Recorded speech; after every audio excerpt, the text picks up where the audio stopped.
Virtual real estate. Let's talk there. What is virtual real estate?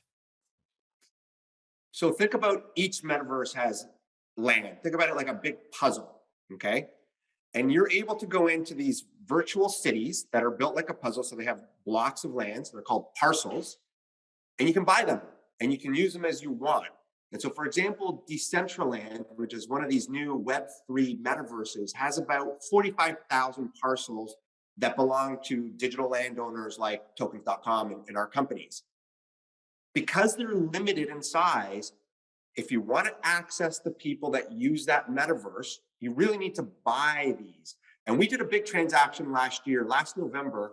We made global news when we did the most expensive digital real estate land purchase in history. And we did this in Decentraland. We bought the fashion district, and I'll tell you why we did the fashion district. But this big contiguous plot of land, it was like 560,000 square feet equivalent in the physical world. And the next day, the entire world went bananas. We got calls from CNN, CNBC, the New York Times did a whole thing on us, the Wall Street Journal, The Economist, GQ magazine, Vogue. All of a sudden, everybody wanted to find out why we were doing this. And the answer is really simple. I'll give you a quick analogy. When you're scrolling through Facebook or Instagram, you're served ads, right? Every once in a while, you're served ads. But there's not an infinite amount of ads that you can be served, because otherwise, you wouldn't be interested in that platform. What we were essentially doing by buying this digital real estate, because remember, it's shaped in a square like a puzzle with separate parcels of land. What we're essentially doing is pre-purchasing advertising space or leisure space or whatever we want to use it for. And we've been able to turn around the land that we have there and rent it out to different people who pay us to build virtual stores for them, hold events. We hosted the Metaverse Fashion Week earlier this year. We hosted Miami Fashion Week. We have all types of clients that essentially pay us money to build these three-dimensional experiences in the metaverse on their behalf and create games, avatars, and NFTs that people can play with. So essentially, you're a landlord. More than a landlord, but certainly being a landlord is the first step. We're almost like a developer. So we look at it as, let us help you decide what you can sell there. We're almost like a consultant to these companies. What can we sell there? How do we build this? How do we make it immersive so that people continue to want to come back here? We've hosted parties, so we'll bring in a DJ. We'll create the NFTs. So in a sense, we'll be fashion consultants, party consultants. We'll do the design work for you. And we can do it all in our land.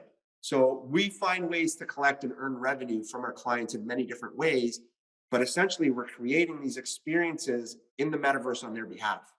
Okay, well, let me ask you a question, because what I've noticed in the last couple months, especially, there's people building their own metaverses, right? So, Yeah. what makes more sense? Does it make? I don't know what the answer is at all. But is it like you go to a popular metaverse and then that's the place to be, or is it do you just build your own metaverse, or is that cost prohibitive? What do you think of that? So it takes a lot of time and money to build a proper metaverse. But look, there's no barriers to entry to building your own social media business. I can copy Facebook or Instagram tomorrow or Snapchat or TikTok tomorrow and say, great, I've created Kegelville. What's going to make it so that people actually go there and use it? The basis of making a metaverse valuable is the fact that it has foot traffic, the fact that it has this technical capability to do things like hold a show. Post Malone held a show in one of the metaverses. He charged $8 per ticket. Because there were already so many people using that metaverse, he was able to sell out a whole bunch of tickets. It's not quite like the real thing, but you can go there, you can meet your friends, you can watch the concert live and enjoy it right from the comfort of your home. So you're sort of present there while not actually being there. So the question is, anybody can build a metaverse, but anybody can build a social media platform. I think, people will gravitate to the ones that are the easiest to use and have the most number of visitors in them.